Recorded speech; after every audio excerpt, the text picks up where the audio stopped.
I gotta say, it looks like a rehash. You know, it looks like Empire 2.0, which is what I'm worried about. This is just a few seconds of footage, but considering the route that Rogue One took and the route that Force Awakens took, and deservedly so. I understand why Force Awakens did what it did. Yeah, it was just trying to play the safe route so it could get fans back on board. But now you got Rian Johnson, who's made movies like Looper and Brick, which are fairly different outside the box films. Yeah, really good films. So you would think he would make something a little different with this one. Right. But immediately when I'm seeing imagery of, ships coming towards AT-ATs, or what I read on the internet are gorilla walkers. Really? Yeah. See, that's like so nerd, I wouldn't even have known that. Yeah. Yeah. And I also saw some imagery of the Millennium Falcon flying amongst the clouds again. Okay. It looked a little bit, yeah. Yeah. There were some other moments in that trailer that I can't remember off the top of my head that looked, well, I mean, obviously Rey trading with Luke, but we knew that was going to happen in the other film. Right. I mean, I guess the question is how much training is going to happen. Yeah. Oh, and a rebel base under attack. Oh yeah, correct. Yeah. All right. So it was like, oh shit, they're not going with the Empire route, are they? Are they just copying a classic film, trying to rekindle some of that old magic? Right. And that, so I saw it and I just went, uh-oh, these are my worst fears confirmed. But this is just a trailer, nothing to overreact about. Yeah, it actually doesn't even reveal enough, I feel. Yeah. I mean, am I wrong about that? I don't. It doesn't seem like it gives us any much more information than Rey and Luke are going to be training together. Yeah. Right? I mean, I'm glad they didn't show. It wasn't that they didn't show enough. They just didn't show enough of something that was different. Yeah. It was showing a lot of the same. TIE fighters, X-Wings, rebel bases being attacked, people training with lightsabers. Yeah. It's like this is all the stuff that... Yeah, space battles in the air. Yeah, exactly. Yeah. Like, this is all stuff that we know. Right. So, I think the audience is trepidatious, like I am, thinking, okay, Force Awakens was good, but we want something different now. Are you going to give us something different, or are you going to give us another Empire Strikes Back? Right. Like, and I don't... There's nothing in the code of like filmmaking and like making more sequels that says this one has to be dark. I think like common thought is just like, oh, it's the second in the trilogy. This one should be the dark one. This one should be the one where bad stuff happens. I'm fine with that as long as it's not just the same outline as Empire. Right. I'd be fine with that too. But seeing a Walker battle. But I'd also be fine if it was like this positive, you know what I mean? Even if it was like things that we want to see happen. And yeah, like you said, it doesn't have to repeat or copy Empire Strikes Back. Yeah, we had that with Force Awakens, and that was the only time they could do that. Yeah. I think by the time we saw Rogue One, people were already starting to feel some Star Wars fatigue. Yeah. Red Letter Media actually pointed out the best. They said the Star Wars universe, if you really think about it, is extremely limited. You can only have stormtroopers, TIE fighters, X-Wings. Death Stars, like all these elements, and then... The thing was, with the prequels, they were bad movies, but the world building that George Lucas did was actually quite brilliant. Right. When you had Planet Naboo, which was basically a giant version. It was a planet that was basically Venice. And you had Cloud. Yeah. And then you had the whole, not Cloud City, but Coruscant. Yeah, Coruscant. That was an entire planet that was a metropolis. Yeah, well, that was amazing. That the Jedi were above everyone else's building in their cul-de-sac. Right.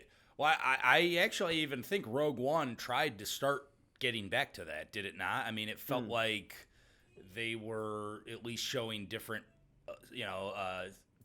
different planets, different stations. Yeah, but it was still within the same kind of confines of what a Star Wars universe is supposed to look like, which is every universe is supposed to have like one planet that has one element of an inhabitable form of weather in it. Right. That we'd have. Like there's a desert planet, There's a snow planet, there's a forest planet, there's a beach planet. Right. You know, there's a lava planet. Right. You know, it's like eventually you run out of stuff, and it's like, okay, at least the prequels did something different. With like, yes. Here's Venice, here's a giant city, and then they got lazy with it too. I'll admit. Yeah. But, I mean, overall, they, at least Lucas built the world. He just did a terrible job telling the story of the world. Right. Yeah, I mean, and they're back. You know, Luke Skywalker's back. That's something that he speaks. Oh my God, he speaks. Yeah, that's good to see, right? I saw a little bit of a highlight from the Star Wars festival that they're at, and Daisy Ridley said that her character might learn that it's not always best to meet your heroes. Yeah. So I don't know what that means. I don't know if that means that not to meet Luke Skywalker. Yeah. Does that mean Luke's going to be evil? Does that mean he's going to be bad or angry? Who knows? I think he says at the end of the trailer it's time for the Jedi to end. Yeah. So I mean, and everyone's like, "Who's the Last Jedi?" It's like, didn't you see the last film? It says in the opening scroll, Luke Skywalker, the Last Jedi. Right. Yeah. So pay attention. Yeah. So I mean, I think that opens up some interesting, directions of where it could go. I think Luke Skywalker is going to be in for the next 2 movies. Yeah. I really don't see them. If Mark Hamill doesn't die. Right. If they don't kill him off. No, I meant like in real life. Oh, in real life. Oh, God. Right. Yes. But I don't think they'll kill off his character. But no, it doesn't seem likely. Yeah. I don't think they killed off Leia, so. Right. I think that's. I don't know what's going to happen with that. Yeah. So, I mean, it's exciting. It's cool to see. I thought the poster was actually really good, cooler than the trailer. Yeah, that's what I thought too. Yeah, just the 2 faces with the lightsaber in the middle. Yeah, has that pose iconic of the very first Star Wars poster where the Luke beam for the lightsaber goes all the way to the atmosphere. Yeah. Yeah. So I mean, I thought that was very cool. I mean, it's exciting. It's exciting. That's all that, But I'm starting to feel the fatigue. It's like already people are starting to be like, I'm excited for this. I'm getting kind of bored with it. Really? It started, because eventually Star Wars is special because it was something that would come out every once in a while and you'd see.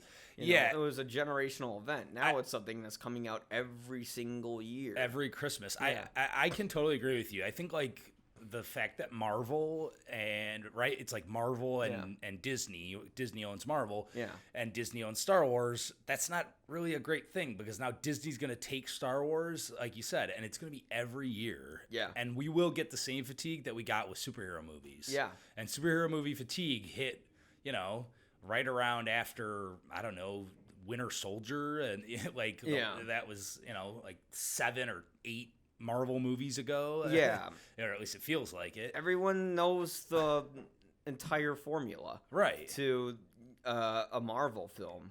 You have a hero who, like any screenplay, he's in a low place, discovers his powers. Right.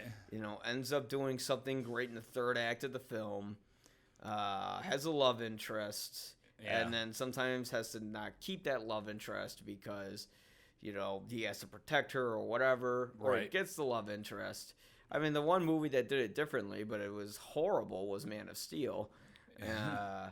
Yeah. And, now it's funny the difference between DC and Marvel, which I guess I can get into a little bit. Ugh, God, not me. I can't stand DC's films, recent films. They're just but again, it has nothing to do with the companies. I think like DC or Marvel. It's just the characters, the story, and who's in charge of executing it. Right. I don't care either way what comic is what or who owns what. Right. Batman is my favorite superhero, but that doesn't make me a DC fan. Yeah. Yeah, true. And I love a ton of Marvel characters, but that doesn't make me a Marvel fan. Right. I just want to see a good movie. Well, again, going back to it, though, I think it'd be just the worst thing for Disney to turn Star Wars into the next DC thing, right? I mean, well, they're not doing a DC. Or I mean, in the next Marvel thing. Sorry. If it was DC, it would be terrible. Right. But again, characters. Well, they kind of DC'd Rogue One a bit, just shoving Darth Vader in there, and all this other fan fiction stuff. Sort of. Yes. Again, I just think like with Star Wars, like you were saying, there's certain you sort of cherish these films, and like at this Star Wars convention thing, like you had like Samuel L. Jackson like wanting his own Mace Windu movie, and like you know what I mean, like. And there's a young Han Solo movie. It's like, we really need to know about the young Han Solo. What story is there to tell? Why can't people have mystery? Like, that's what I don't get. You gotta know everything. It's just I gotta know why Rogue One was an entire story just made to clear up a plot hole that there was an obvious weakness in the Death Star to blow it up. Right. It's like, who cares? Like, it was. I think when Lucas wrote it, he just said, "Well, there's a weak point they can destroy." Right. What's the plot hole? Who cares? Yeah. If that was a plot hole with the first Death Star, how do they build a fucking second Death Star immediately? Right. With an even bigger opening that you could fit an entire fleet through with a glowing weakness that you can blow up. Right. Are they gonna make a movie explaining that too? It's like Mads Mikkelsen gonna be like, I actually survived and I built another weakness. Yeah.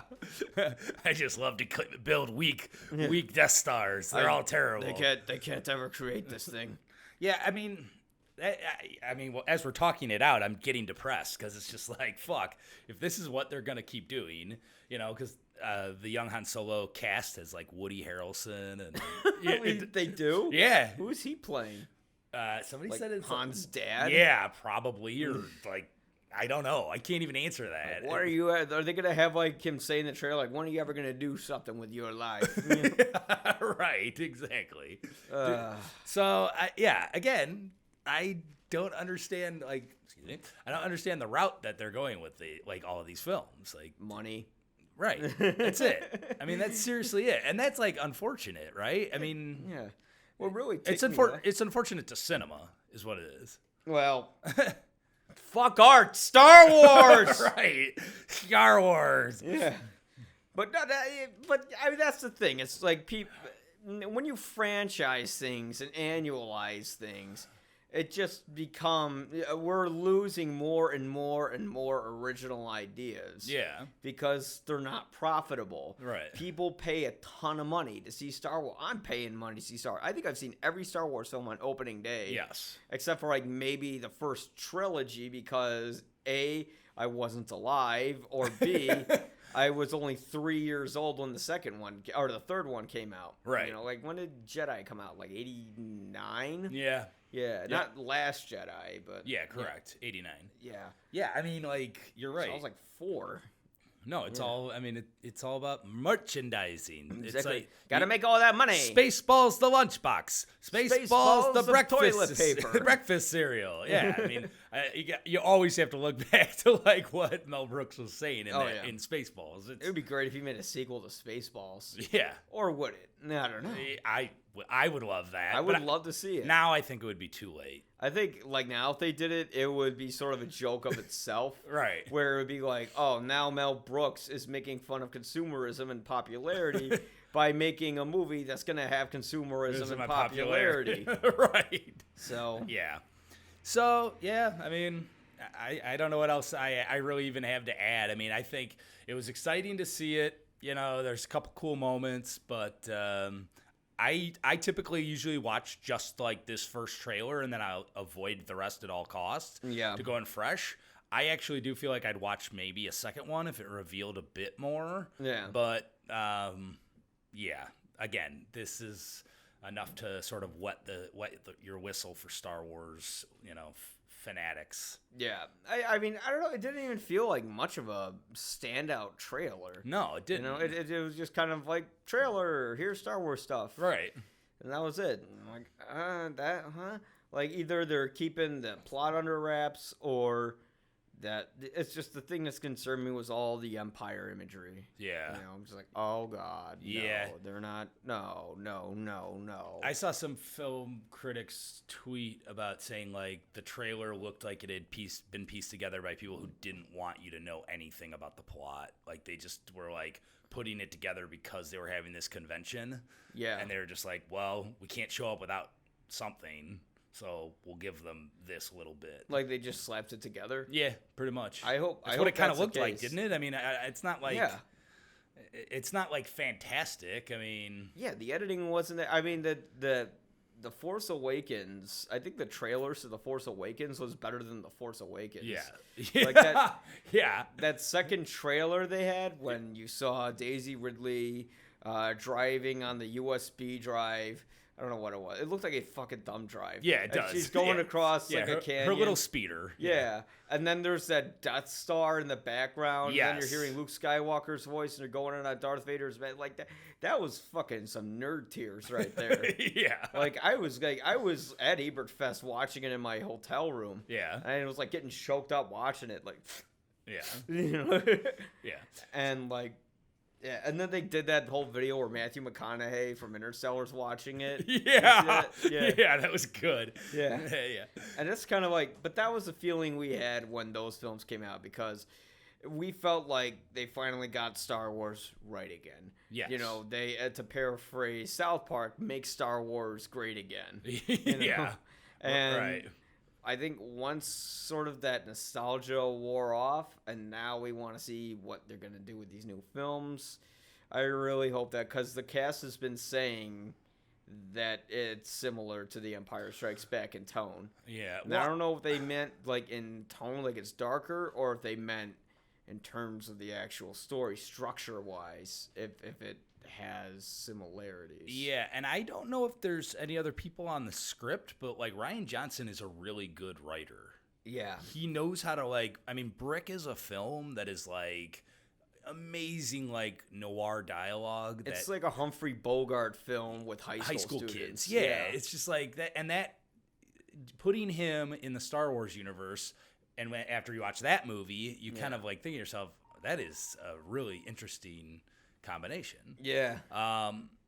So, I mean, I think that's one of the things that gives me confidence, at least, that it'll be something different because his script writing, his screenplay could be something that he really wants to, put his spice of writing in. Yeah. So, I mean, that's his opportunity to really show what can I do with Star Wars that people haven't seen before. Right. And I really hope he does that, and I just hope this trailer is just misleading. Yeah.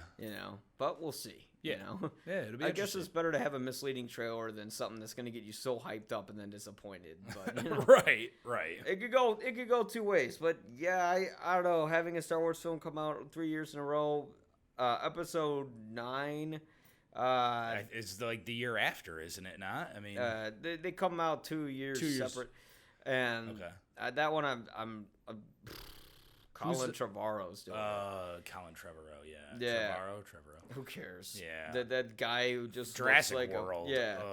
Jurassic World is fucking terrible. Yeah, I mean, like that was a definition of a rehash. Yeah, well, and boring, lazy rehash. Fucking Jimmy Fallon. I mean, oh my God, yeah. Hey, come on, guys, we're gonna go in the ball. Here we go. I'm Jimmy Fallon. Come on in. We're gonna do Hi, karaoke. Donald Trump. Yeah, fucking. Never asshole. getting over that. No, never, ever. Yeah, that's kind of a scary director choice. Yeah, like he's just gonna you want someone to give you the rehash reboot? Okay, fine. He'll give you Jedi without Ewoks. Yeah. Return of the Jedi without Ewoks. Ewoks. Yes, 100%. I mean, yeah, that's kind of sad. Yeah. You're depressing me. Yeah. Because I'm a realist. Yeah, like seriously, it's just Rian Johnson's a good pick. Like, it'd be cooler if they were picking, Johnson for both films. Right. Like, I don't understand why they don't do that. Like, because they want to capture the magic when they had different directors. It's like you mean when they're forced to have different directors, right? What are you talking about? Yeah, like it's just... like I'm glad Abrams isn't on for all three. He's right. The guy who gets your franchise back into gear. Right. Johnson takes it another direction, and then Trevorrow just takes it straight again, crashes it in the wall. Right. So we'll see. Outside of that, Star Wars. Yeah. Here comes the Star Wars. I didn't know if we wanted to talk about overrated films. Well, not yet. Well, at the Star Wars convention, yes, go. Hayden Christensen comes out to like a thunderous applause from fans, which is kind of like, you know, isn't that your moment to boo? Like, like, isn't that your chance, Star Wars fans, to like, you know, do it to his face and just be like, boo, you fucked it up. You're not that good of an actor. He's not, though. He's legitimately a bad actor. And, like, they're, like, cheering for him at this convention. I just was like, oh, okay. Guess we've forgiven him. And guess all of a sudden people like the prequels again or something. You know, you know what it is? Well, prequels are soon going to become nostalgia, too. Right, they are. I'm old. Yeah. Fuck, that's depressing. Yeah, it is. But yeah, I mean, Star Wars went through a bad breakup. Right. Star Wars went through a really bad breakup. Yeah. And that's seriously what it was. Yeah, it was a bad breakup. Shit happened. You never ever wanted to talk to your ex-wife again. Yeah. And then some time goes by, you know, you remarry, you have kids, and then here she comes again, and you're willing to take her back into your life, but as a friend. Or you're just like amicable. Like your relationship is just like, all right, bad stuff happened. I guess we can, you know, move on from that. Yeah, we can move on and accept one another and be respectful towards each other. Yeah. But fuck Hayden Christensen anyways. Yes. Because I'm sorry, like, it wasn't just the acting that ticked me off. Like, whenever you saw him in an interview, he, like, you could tell Luke Skywalker, Mark Hamill, cares about the fans. He has an internet show about the fans. Yeah. You know, he loves the fans. Yeah, he's given interviews about how awful he felt people were to Jake Lloyd. Like, he's talked about how Jake Lloyd deserved better. I never knew that. Yeah, really? I watched an interview with him. Like a video interview? Yeah, or is it, video. I think it's on YouTube somewhere, where he's like talking about how he just thought the fans were like wrong the way they treated Jake Lloyd, and they were wrong in the way like they viewed his performing and acting, whatever. But I mean, they're not wrong. It's not that it's not a good movie, but yeah, it's just. But you shouldn't do that to some 9-year-old kid. You know. Yeah, exactly. People weren't doing that to the kid from E.T. or other films. So No. Yeah. That's a construction crew picking up Jake Lloyd's dead body. He shot himself. He wrecked another car. Yeah. That part's getting cut out. Yeah. No, it's not. No. But, yeah, I mean, so I don't know. But it's like he cares. And Hayden Christensen, you see him in interviews, and he's just like, yeah, it's going to be in Star Wars, I guess, whatever. Yeah. But he just had this complete, like, he had absolutely no sense of gratefulness for what he was given. That this amazing opportunity, he just acted like it was a job, and he wasn't happy to be there. Like, the way he acted during interviews is the way he acted on camera in those films, where it just seemed like he didn't even try. Right. Yeah, so that's my 2 cents on him. No, I agree with you 100%. I mean, I just like I've seen episode 1 through 3. I don't know how many times now. And I've never watched it and like been able to be like, oh, maybe I'm wrong about this, and that. It's like every viewing of it, it's the same opinion of every movie. So it's like, again, I'm okay with them like cheering for him, obviously. But I guess maybe I'm worried that they would even think to bring him back in like, I don't, some form or another. Oh, God, that rumor isn't true then, is it? I don't know. He's going to be a fucking Force ghost? I don't know. I don't know what that means. I mean, like, there's so They did that with Return of the Jedi already. I'm Hayden Christensen. Yeah, we're Sebastian Shaw. Fuck him. He's old. Add in a couple tauntauns and sand people. So like I don't know if he's gonna be back in The Last Jedi or Episode 9, whatever, Episode 8 and 9, but I don't think I want that. I'm kind of just like, let's move on from here. Yeah, like I'm not saying completely. Like I would love to see the planets from the prequels make a return. Yeah, but not the characters that much. Yeah, I mean, we don't need Jar Jar. No. Oh God, what if like Ahmed Best walked in there? It's like it's not me. That's pretty good. You do a good Jar Jar. Thank you. Yeah. Oh, moi, I love your too. Misa, you think you're stupid. Misa. I like Misa soup. Misa back in the franchise, and you racist motherfuckers call me racist. Yeah. Oh, God. Misa don't believe in black stormtroopers. Oh, moi. Misa, stare at the camera.